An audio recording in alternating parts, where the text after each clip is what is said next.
इसमें सब लिखा है और मैं सिर्फ इसमें से 5 लाइन पढ़ना चाहता हूं जिसमें नरवणे जी ने राजनाथ सिंह के बारे में और मोदी जी के बारे में बोला है।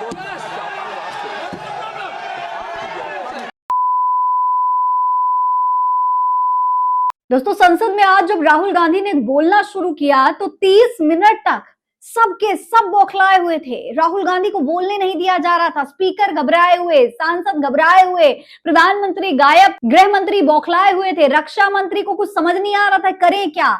राहुल गांधी ने ऐसा क्या बोल दिया कि एक राहुल गांधी की वजह से सारे के सारे परेशान हो गए, संसद में हंगामा मच गया, ताकि प्रधानमंत्री नरेंद्र मोदी और चीन पर उनकी नाकामी को राहुल गांधी उजागर न कर सके। इसको लेकर किस तरीके से राहुल गांधी को रोका गया, इस वीडियो में दोस्तों आप देख सकते हैं। जब राहुल गांधी बोल रहे थे, हाथ में कुछ पर्चे थे, कुछ बातें थी जो राहुल गांधी बताना चाहते थे, कुछ राज थे जो राहुल गांधी खोलना चाहते थे, लेकिन तमाम लोगों ने, बीजेपी के तमाम सांसदों ने उन्हें रोक दिया।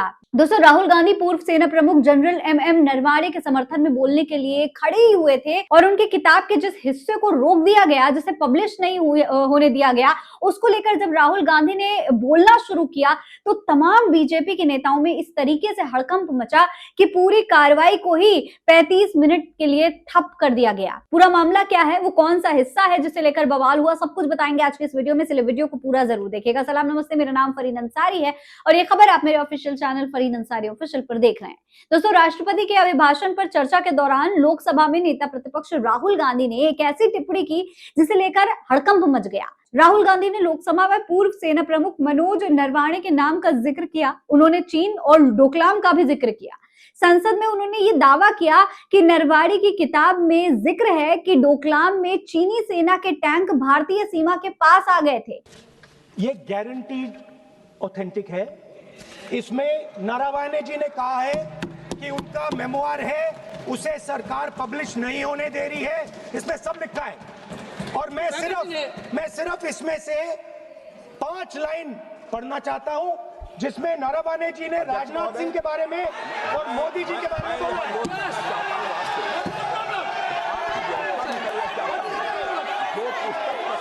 हुई ही नहीं है। हालांकि उन्होंने पूर्व आर्मी चीफ मनोज नरवणे की जिस किताब का हवाला दिया उस पर रक्षा मंत्री और गृह मंत्री ने आपत्ति जताई। उनका कहना था कि भैया ये किताब जो है वो तो पब्लिश ही नहीं है, जिस किताब का जो है हिस्सा राहुल गांधी मेंशन कर रहे हैं वो तो पब्लिश ही नहीं हुआ है और ये संसद के नियमों के खिलाफ है। करना चाहते हैं के बारे में माननीय अध्यक्ष जी, विवाद लीडर ऑपोजिशन ने ही समाप्त कर दिया है। वो स्वयं कह रहे हैं कि पुस्तक प्रकाशित नहीं हुई, उन्होंने स्वयं स्वीकार किया कि पुस्तक प्रकाशित नहीं हुई है। अब जो पुस्तक प्रकाशित नहीं हुई है इसका जिक्र सदन में कैसे हो सकता है? और प्रकाशित हो तो भी नहीं कर सकते, मगर प्रकाशित ही नहीं हुई है। हाँ, ऐसे प्रकाशित कोई भी किताब प्रकाशित, कोई भी मेल पर, कोई भी चीज पर चर्चा कैसे हो सकती है यहाँ सदन में? माननीय सदस्य, आप राष्ट्रपति अभिभाषण को बोले।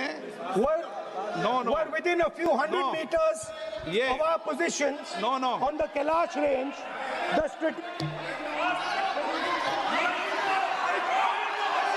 माइक का कंट्रोल,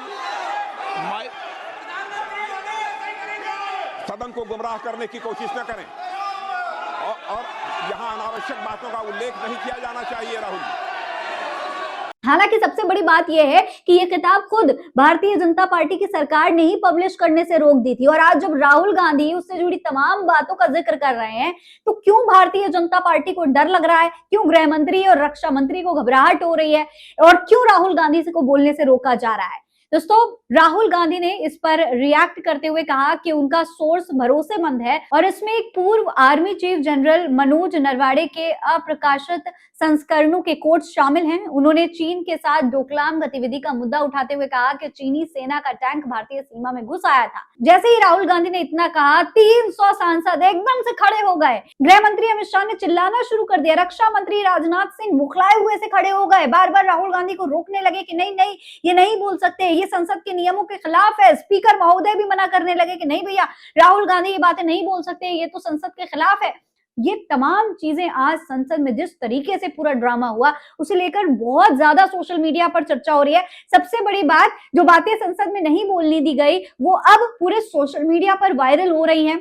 चलिए अब मैं आपको बताती हूँ कि 4 स्टार्स ऑफ डेस्टिनी का वो कौन सा हिस्सा था जिसे लेकर बवाल हो रहा है, किताब के किस हिस्से का जिक्र किया जा रहा है। कांग्रेस ने इसे अपने सोशल मीडिया हैंडल के जरिए शेयर भी किया है। इस हिस्से में लिखा है, 31 अगस्त 2020 को शाम 8:15 पर भारतीय सेना के उत्तरी कमान के प्रमुख लेफ्टिनेंट जनरल योगेश जोशी को एक फोन कॉल आया। सामने से जो जानकारी मिली वो बेहद चिंतित करने वाली थी। 4 चीनी टैंक पैदल सैनिकों के साथ पूर्वी लद्दाख में रेजन लॉ की ओर बढ़ना शुरू कर चुके थे। जोशी ने इस गतिविधि की सूचना सेना प्रमुख जनरल मनोज मुकुंद नरवाणे को दी, जिन्होंने तुरंत स्थिति की गंभीरता को समझ लिया। ये टैंक कैलाश रेंज पर भारतीय मोर्चों से कुछ 100 मीटर की दूरी पर थे।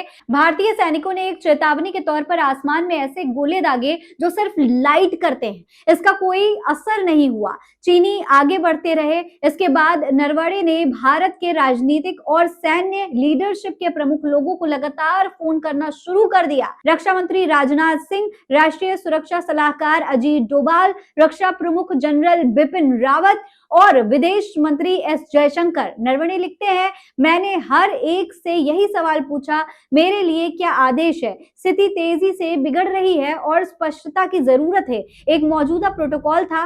नरवणे को स्पष्ट आदेश थे कि शीर्ष स्तर से अनुमति मिलने तक गोली नहीं चलाई जाएगी। ऊपर से कोई साफ आदेश नहीं दिया गया।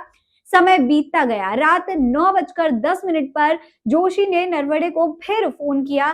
चीनी टैंक अब 1 किलोमीटर से भी कम दूरी पर थे।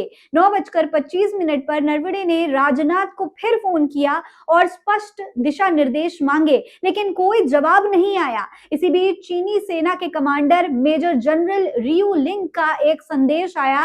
कहा गया कि सुबह मीटिंग करेंगे, लेकिन चीन की सेना रुक नहीं रही थी, वो आगे बढ़ रही थी। नरवणे याद करते हैं कि जोशी ने कहा था, इन्हें रोकने का एकमात्र तरीका हमारी मीडियम आर्टिलरी से फरार करना है जो तैयार खड़ी है। पाकिस्तान के साथ नियंत्रण सेना पर आर्टिलरी आम बात थी, जहां डिविजनल और कोर कमांडर्स को सैकड़ों राउंड रोजाना बिना ऊपरी स्तर से पूछे चलाने का अधिकार होता था। लेकिन ये चीन था, ये अलग था। चीन के साथ आर्टिलरी बहुत बड़ी चीज में बदल सकता था। नरवणे लिखते हैं कि मेरी स्थिति बेहद नाजुक थी। वो एक तरफ कमान के बीच फंसे थे जो सभी संभव साधनों से गोली चलाना चाहती थी, और दूसरी तरफ मोदी सरकार के लोग जो अभी तक मुझे स्पष्ट कार्रवाई आदेश नहीं दे पा रहे थे। आर्मी मुख्यालय के ऑपरेशन रूप में विकल्पों पर विचार हो रहे थे और खारिज किए जा रहे थे। पूरा उत्तरी मोर्चा हाई अलर्ट पर था। संभावित टकराव वाले इलाके पर नजर रखी जा रही थी। नरवणे ने रक्षा मंत्री को फिर फोन किया। उन्होंने वापस कॉल करने का वादा किया। समय खिंचता गया। हर मिनट चीनी टैंक और करीब आ रहे थे। राजनाथ ने 10:30 बजे वापस फोन किया। उन्होंने प्रधानमंत्री नरेंद्र मोदी से बात की थी। मोदी के निर्देश सिर्फ एक वाक्य में थे, जो उचित समझो वो करो। मतलब ये पूरी तरह सैन्य फैसला होना था। मोदी से सलाह ली गई थी, उन्हें पूरी जानकारी दी गई थी, लेकिन उन्होंने खुद फैसला लेने से इनकार कर दिया। नरवणे याद करते हैं, मुझे एक गरम आलू थमा दिया गया था। इस पूर्ण छूट के बाद अब सारी जिम्मेदारी मेरे ऊपर आ गई थी। ये पूरी बात दोस्तों उन्होंने अपनी किताब में लिखी है, और ये तमाम बातें, सरकार की लापरवाही, किस तरीके से आर्मी की बातों को नजरअंदाज किया गया, सरकार ने जिस तरीके से सही फैसला सही समय पर नहीं लिया, ये तमाम बातें उस किताब में लिखी हुई थी जो कि पब्लिश ही नहीं होने दी। और आज जब राहुल गांधी वही बातें संसद में बोल रहे थे तो उन्हें ये कहकर रोक दिया कि ये बातें तो पब्लिश हुई ही नहीं है। 2 घंटे बीत चुके दोस्तों, 2 घंटे तक संसद को 2 बार स्थगित किया गया, सिर्फ इसलिए ताकि राहुल गांधी चीन की घुसपैठ और बीजेपी और मोदी सरकार की तमाम नाकामियों को उजागर न कर पाए। दोस्तों लोग कह रहे हैं कि डर का स्तर इतना है कि पूरे 300 सांसद बिल्कुल उछलने लगे थे। आखिर ये क्या छुपाना चाहते हैं? आखिर बीजेपी चीन को क्यों बचा रही है? ये तमाम सवाल सोशल मीडिया पर इस वक्त चर्चा का विषय बने हुए हैं। इस पूरे मामले पर आप क्या कहेंगे कमेंट बॉक्स में लिखकर में जरूर बताइएगा। फिलहाल इस खबर में इतना ही। ये खबर आप मेरे official channel Fareen Ansari official पर देख रहे हैं। ऐसी और तमाम सच्ची खबरें देखने के लिए चैनल को सब्सक्राइब करना ना भूलें। जय हिंद, जय भारत।